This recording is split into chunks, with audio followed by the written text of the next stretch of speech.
ওর মাথায় প্রচুর হাওয়া। ওর মাথায় তো মাথায় হাওয়া হবে তো। দিতে পারিনি।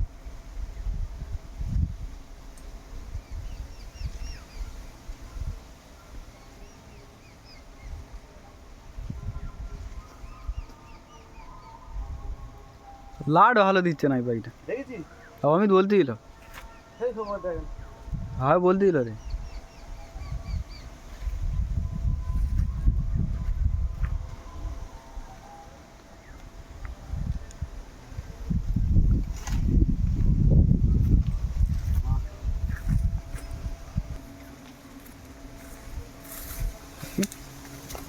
বাচ্চাকে উড়ে নিয়ে যে ভয়ে বসতে চায়, এই উড়ে নে বুঝলি, এসে মাথা বসে দেখি ধর বাচ্চা পাইয়া ভালো মাছ। আমি বলি সেই সারা আমি উঠবো নি বলে, আমি ওই জন্য এরকম মুন্ডু দেখতিল না একদম বাচ্চা আচ্ছা।